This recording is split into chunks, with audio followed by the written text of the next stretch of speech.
എല്ലാവർക്കും വന്ദനം. ഈ ആഴ്ചയുടെ ഏറ്റവും ഒടുവിലത്തെ ദിവസത്തിലേക്ക് വരാൻ യേശു കർത്താവ് നമുക്ക് കൃപ തന്നല്ലോ. നമ്മൾ എത്രയോ അനുഗ്രഹിക്കപ്പെട്ടവരാണ്. ഓരോ ആഴ്ചകളും ദൈവകാവലോടെ ദൈവകൃപയോടെ നമുക്ക് തുടരാൻ കർത്താവ് നമ്മെ സഹായിക്കുന്നു. അപ്പോൾ തന്നെ നമ്മൾ അറിയേണ്ട ഒരു കാര്യം, മറ്റുള്ളവരെ സങ്കടപ്പെടുത്തി നമ്മളൊന്നും നേടരുത്. മറ്റുള്ളവരെ സങ്കടപ്പെടുത്തി നമ്മൾ നേടുന്നതെല്ലാം നാളെ നമുക്ക് ഫലമായി തീരില്ല. നിങ്ങൾ അനുഗ്രഹം അനുഭവിക്കാൻ വിളിക്കപ്പെട്ടവർ ആകയാൽ നിങ്ങൾ മറ്റുള്ളവരെ അനുഗ്രഹിക്കുന്നവരായിരിപ്പിൻ എന്ന വചനം പറയുന്നു. ദോഷത്തിന് ദോഷം ചെയ്യരുത്, ശകാരത്തിന് ശകാരവും ചെയ്യരുത്. മറ്റുള്ളവർക്ക് ദോഷം ചെയ്തിട്ട് അവരിങ്ങോട്ട് ചെയ്താൽ അങ്ങോട്ട് ചെയ്ത് പിന്നെ ഉണ്ടാകുന്ന നന്മയേക്കാൾ മറ്റുള്ളവർക്ക് നന്മ ചെയ്തിട്ടുണ്ടാകുന്ന അനുഗ്രഹമാണ് ആസ്വദിക്കാൻ ഏറ്റവും രുചികരം. മറ്റുള്ളവർ കരയുമ്പോൾ അതിന് നടുവിൽ സന്തോഷിക്കുന്നതല്ല സന്തോഷം. മറ്റുള്ളവർക്ക് കൂടി നന്മ ചെയ്തിട്ട് അതിൻ്റെ നടുവിൽ നമ്മൾ ആസ്വദിക്കുന്ന ഒരാനന്ദമുണ്ട്. അത് നമ്മുടെ നന്മകളിൽ നിറഞ്ഞു നിൽക്കട്ടെ. കർത്താവിൽ നമുക്ക് ആശ്രയിക്കാം. നമ്മൾ അപ്പോസ്തലപ്രവൃത്തി 8-ാം അധ്യായത്തിൽ 26ഉം 27ഉം വാക്യങ്ങളൊന്ന് ചേർത്ത് വായിക്കാം. അനന്തരം കർത്താവിൻ്റെ ദൂതൻ ഫിലിപ്പോസിനോട്, നീ എഴുന്നേറ്റ് തെക്കോട്ട് യെരുശലേമിൽ നിന്ന് ഗസയ്ക്കുള്ള നിർജ്ജനമായ വഴിയിലേക്ക് പോക എന്ന് പറഞ്ഞു. അവൻ പുറപ്പെട്ടു ചെന്നപ്പോൾ കന്ദക്ക എന്ന എത്യോപ്യ രാജ്ഞിയുടെ ഒരു ഷണ്ഡനും മഹാനും അവളുടെ സകല ഭണ്ഡാരത്തിനും മേൽവിചാരകനുമായ ഒരു എത്യോപ്യനെ കണ്ടു. അവൻ യെരുശലേമിൽ നമസ്കരിപ്പാൻ വന്നിട്ട് മടങ്ങിപ്പോകയാൽ തേരിലിരുന്ന് യെശയ്യാ പ്രവാചകന്റെ പുസ്തകം വായിക്കുകയായിരുന്നു. ഫിലിപ്പോസ് ശമരിയ പട്ടണത്തിൽ ചെന്നു. ആ പട്ടണത്തിൽ വളരെ സന്തോഷമുണ്ടായി. പട്ടണം ഒരു സഭയായി മാറി. വലിയ മന്ത്രവാദികൾ പോലും ഭയന്ന് രൂപാന്തരപ്പെട്ടു. അപ്പോസ്തലന്മാർ വന്ന് കൈവച്ചപ്പോൾ ആ പട്ടണത്തിൽ ഉണ്ടായിരുന്ന വീണ്ടും ജനിച്ചവരുടെ മേൽ പരിശുദ്ധാത്മാവ് വന്നു. ഒരു ഉണർവിൻ്റെ പട്ടണമായി ഇപ്പോൾ ശമരിയ പട്ടണം മാറി. ഈ സമയത്ത് കർത്താവ്, ഇനി നീ അവിടെ തുടരണ്ട, നീ അടുത്ത സ്ഥലത്തേക്ക് പോകുക. ഒരു സുവിശേഷകൻ എന്ന് പറഞ്ഞാൽ ആ വ്യക്തിയെ ദൈവം ഒരു സ്ഥലത്തും സ്ഥിരപ്പെടുത്തുകയില്ല. ആ വ്യക്തിയെ അടുത്ത അടുത്ത അടുത്ത സ്ഥലങ്ങളിലേക്ക് മാറ്റിക്കൊണ്ടിരിക്കും. ആ അനുഭവം, ആ ഒരു ശുശ്രൂഷ, ആ ഒരു വിളിയുള്ള വ്യക്തിയെ സുവിശേഷകൻ എന്ന് വിളിക്കാം. ഒരു പാസ്റ്ററെ ദൈവം ഒരു സ്ഥലത്ത് സ്ഥിരപ്പെടുത്താം. എന്നാൽ അപ്പോസ്തലന്മാർ രാജ്യങ്ങളിൽ നിന്ന് രാജ്യങ്ങളിലേക്ക് യാത്ര ചെയ്യും. സുവിശേഷകന്മാരും അതുപോലെ തന്നെ യാത്രകൾ ചെയ്യും. അങ്ങനെ ഫിലിപ്പോസ് ഈ നിർജ്ജന പ്രദേശത്തേക്ക്, ഗസയ്ക്കുള്ള വഴിയിൽ ആ നിർജ്ജന പ്രദേശത്തേക്ക് ചെന്നു. കർത്താവ് അവനോട് പറഞ്ഞു, നീ നിർജ്ജന സ്ഥലങ്ങളിലേക്ക് പോവുക. ഇതുപോലെയാണ് കർത്താവ് ചിലരെ ഒന്നും കാണാത്ത, സാധ്യതകളൊന്നുമില്ലാത്ത ചിലയിടങ്ങളിലേക്ക് പറഞ്ഞു വിടാറുണ്ട്. പരിശുദ്ധാത്മാവാണ് വിട്ടതെങ്കിൽ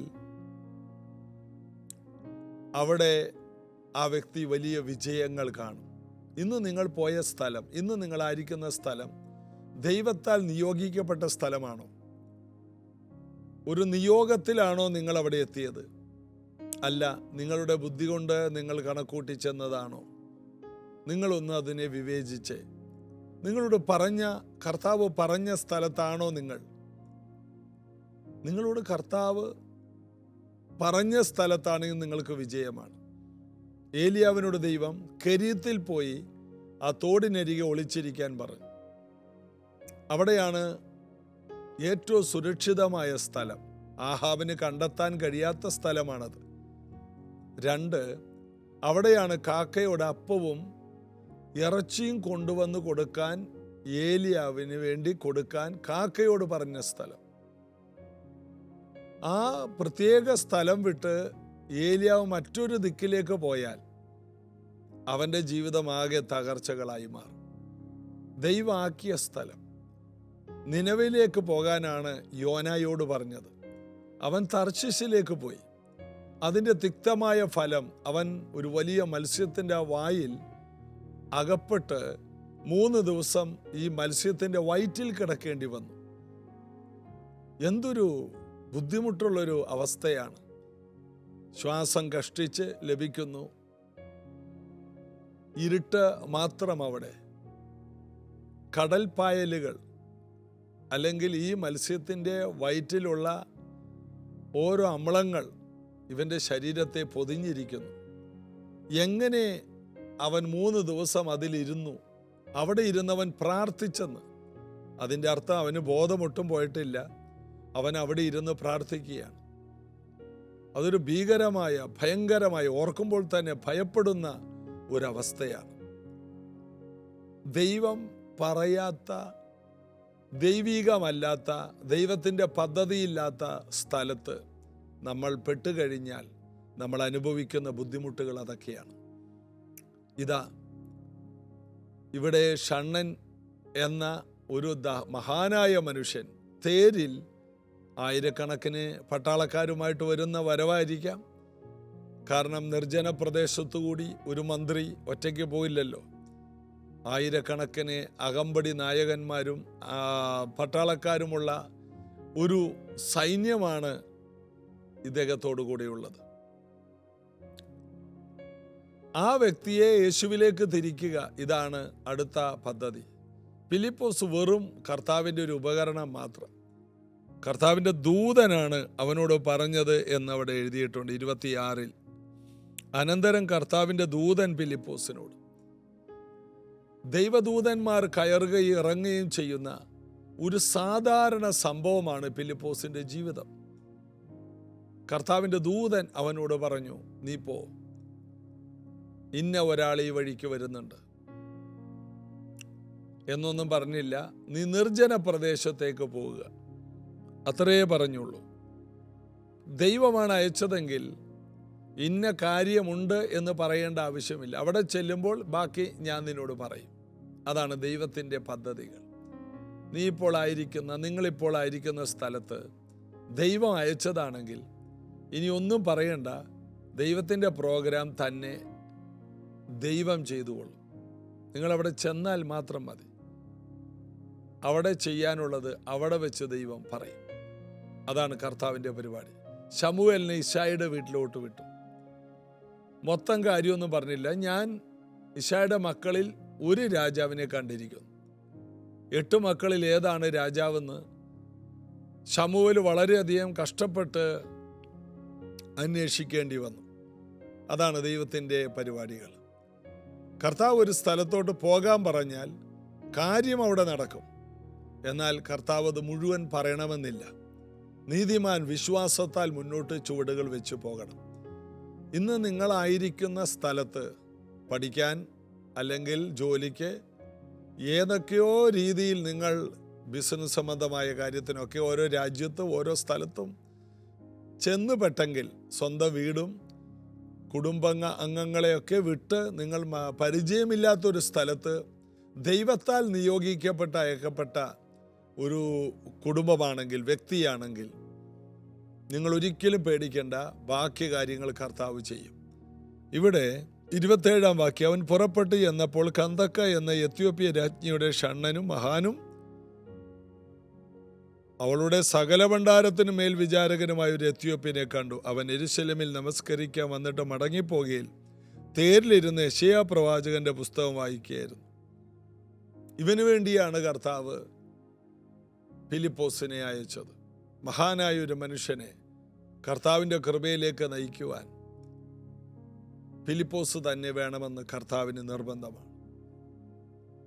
അല്പത്തിൽ വിശ്വസ്തരെ അധികത്തിൽ വിചാരകനാക്കുന്ന ദൈവം.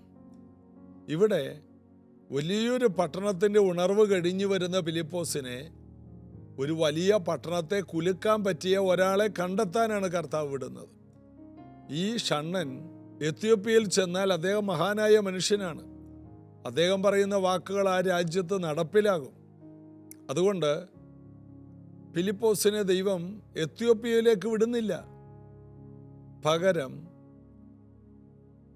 മഹാനും മന്ത്രിയുമായ ഭക്തനായ ഷണ്ണനെ പരിചയപ്പെടുത്തുകയാണ്. ഇതാണ് കർത്താവിൻ്റെ ഓരോ പരിപാടികളും. അവിടെ എത്യോപ്യയിലോട്ട് ഫിലിപ്പോസ് പോകേണ്ട ആവശ്യമില്ല. കർത്താവിനറിയാം, ചിലയിടത്ത് രാജ്യങ്ങളിലേക്ക് ദൈവം വിടും, ചിലപ്പോൾ ചില വ്യക്തികളെ കർത്താവ് കണ്ടുമുട്ടാനിടയാക്കും. ആ വ്യക്തിയിലൂടെ ആയിരിക്കാം ഉണർവിൻ്റെ തീ കത്തിപ്പടരുന്നത്. ഏതായാലും ഫിലിപ്പോസ് കണ്ടുമുട്ടുന്നവരൊക്കെ രാജ്യങ്ങളെ തൊടുന്ന അവസ്ഥയിലേക്ക് വരികയാണ്. അങ്ങനെ യെശയ്യാ പ്രവാചകന്റെ പുസ്തകം വായിക്കുന്നത് ഫിലിപ്പോസ് കേട്ടു. 29-ാം വാക്യം, ആത്മാവ് ഫിലിപ്പോസിനോട്, നീ അടുത്ത് ചെന്ന് തേരിനോട് ചേർന്ന് നടക്കുക. പുറപ്പെടാൻ പറഞ്ഞത് ദൈവത്തിൻ്റെ ദൂതൻ, ഇപ്പോൾ ചേർന്ന് നടക്കാൻ പറയുന്നത് പരിശുദ്ധ ആത്മാവ്. ദൂതൻ പറഞ്ഞാൽ ഫിലിപ്പോസിന് അറിയാം, പരിശുദ്ധാത്മാവ് പറഞ്ഞാൽ ഫിലിപ്പോസിന് അറിയാം. ഇന്ന് ദൈവമക്കളുടെ ഏറ്റവും വലിയ വിഷയം സ്വന്തം തോന്നലുകൾ കൊണ്ട് മുന്നോട്ട് പോകുന്നവരാണ് അധികം പേരും ദൈവജനത്തിൻ്റെ ഇടയിൽ പോലും. തോന്നലുകൾ, അവർ പറഞ്ഞു ഇവർ പറഞ്ഞു, അതെല്ലാം കൂടി ചേർത്ത് ഒരു തോന്നലിനെ അടിസ്ഥാനപ്പെടുത്തി യാത്ര ചെയ്യുന്നവരെല്ലാം അബദ്ധങ്ങളിൽ പോയി പെട്ടുപോകുന്നത് സർവ്വസാധാരണമാണ്. എന്നാൽ ഇതാ ഫിലിപ്പോസിന് വ്യക്തമായ ദൈവശബ്ദമുണ്ട്.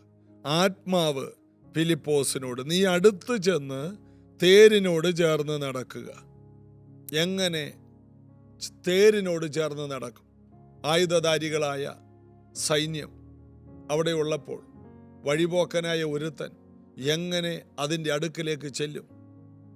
ആർക്കും അടുക്കാൻ കഴിയാത്ത നിലയിലുള്ള സെക്യൂരിറ്റിയാണ് നിർജ്ജന സ്ഥലത്തൂടി കടന്നു പോകുന്ന ഈ മഹാനായ മന്ത്രിക്കുള്ളത്.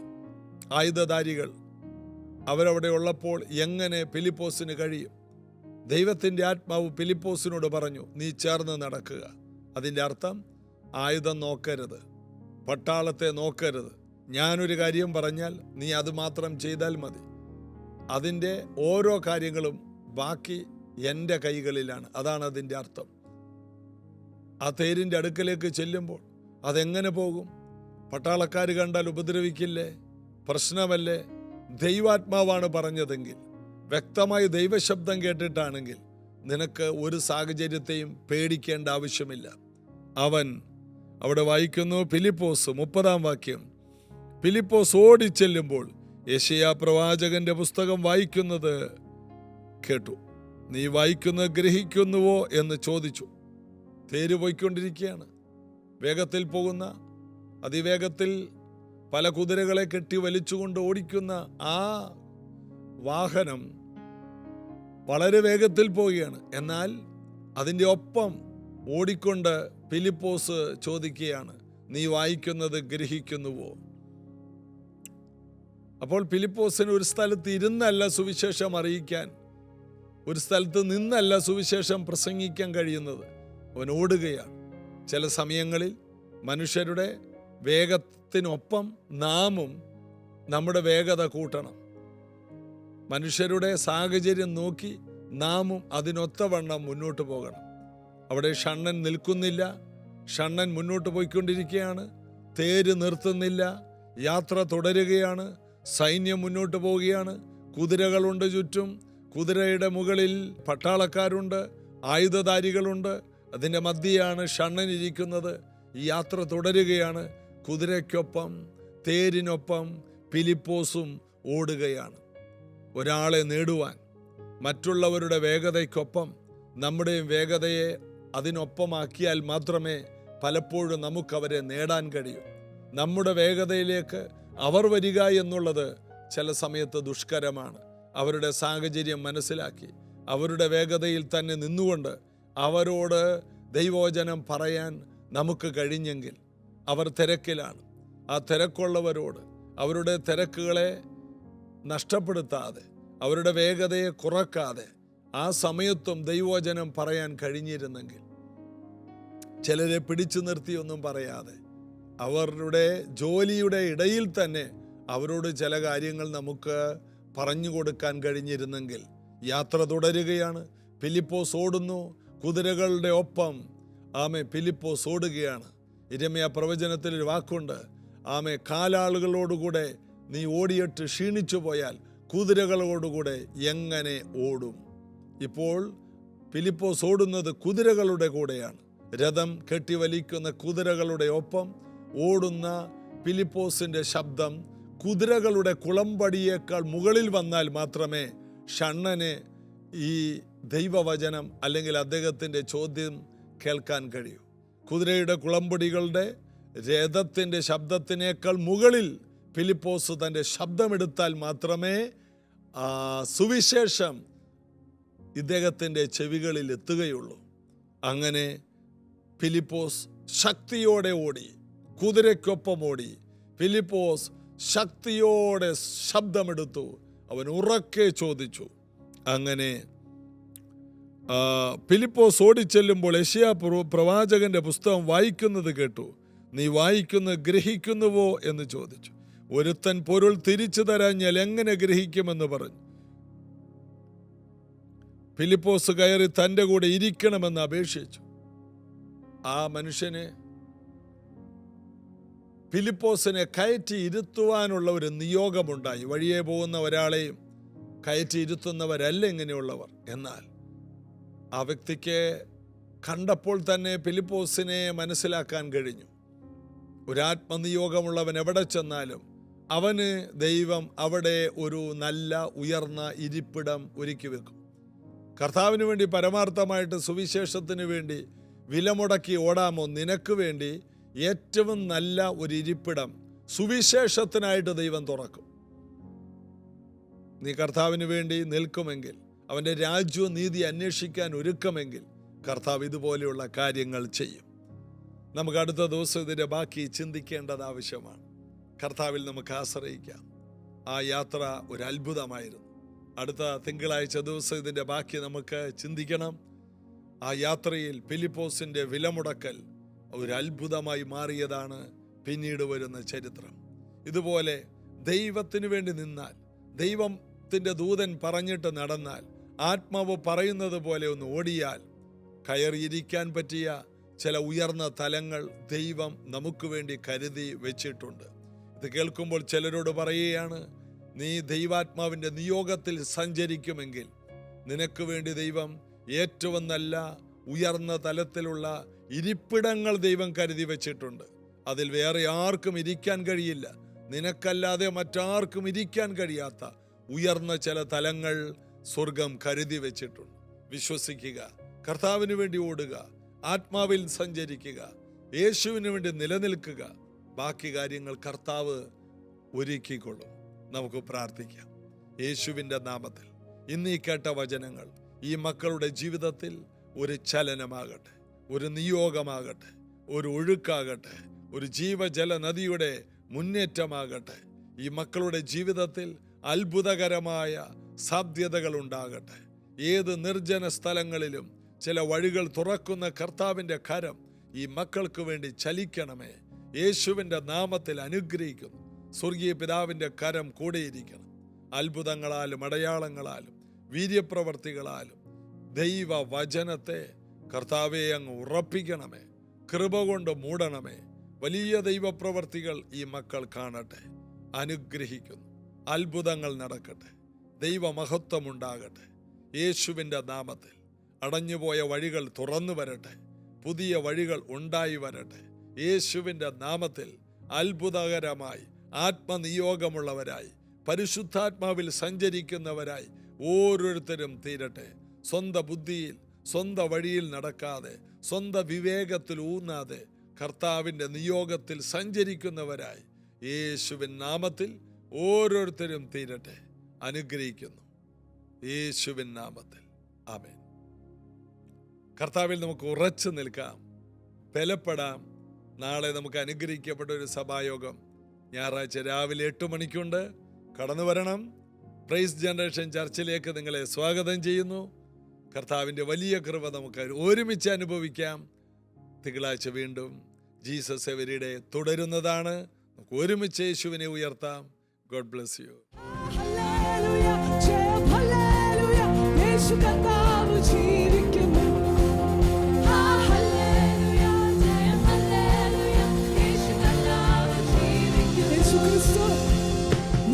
ക്രിസ്തു ഉയർത്തു ജീവിക്കും, ഇന്ന് എന്നിൽ ജീവിക്കുന്നു. യേശു ക്രിസ്തു ഉയർത്തു ജീവിക്കും, ഇന്ന് എന്നിൽ ജീവിക്കുന്നു. ഇഹലോകത്തിൽ താൻ ഇനി വേഗം വരും, രാജരാജനായി വാണിടുവാൻ. ഹല്ലേലൂയ, ജയം ഹല്ലേലൂയ, യേശു കർത്താവ് ജീവിക്കുന്നു. ഹല്ലേലൂയ, ജയം ഹല്ലേലൂയ, യേശു കർത്താവ് ജീവിക്കുന്നു. യേശു ജീവിക്കും, നായകനായി ഞാനും എന്നേക്കും ജീവിക്കയാം. യേശു ജീവിക്കും, നായകനായി ഞാനും എന്നേക്കും ജീവിക്കയാം. ഇനി തന്നെ പിരിഞ്ഞൊരു ജീവിതം എനിക്കെല്ലാം യേശു അത്രേ. ഹല്ലേലൂയ, ജയം ഹല്ലേലൂയ, യേശു കർത്താവ് ജീവിക്കുന്നു. ഹല്ലേലൂയ, ജയം ഹല്ലേലൂയ, യേശു കർത്താവ് ജീവിക്കുന്നു. കൊല്ലുന്ന മരണത്തിൻ കോരകൾ വിഷപ്പല്ലു തകർന്നതായി അത് തകർന്നു. കൊല്ലുന്ന മരണത്തിൻ കോരകളാൽ വിഷപ്പല്ലു തകർന്നതാകെ. ഇനി തല്ലും ഭയമില്ല മൃത്യുവിൽ, ഞങ്ങൾ തല്ലുവിളി ഇനി തല്ലും. ഇനി തല്ലും ഭയമില്ല മൃത്യുവിൽ, ഞങ്ങൾ തല്ലും. ഒരിക്കൽ കൂടി. ഇനി തല്ലും ഭയമില്ല മൃത്യുവിൽ, ഞങ്ങൾ തല്ലും. വെല്ലുവിളിച്ചോട്ടെ. ഇനി തല്ലും ഭയമില്ല മൃത്യുവിൽ, ഞങ്ങൾ വെല്ലുവിളിക്കുകയാ ചേർന്ന്. ഹല്ലേലൂയ, ജയം ഹല്ലേലൂയ, യേശു കർത്താവ് ജീവിക്കുന്നു. ഹല്ലേലൂയ, ജയം ഹല്ലേലൂയ, യേശു കർത്താവ്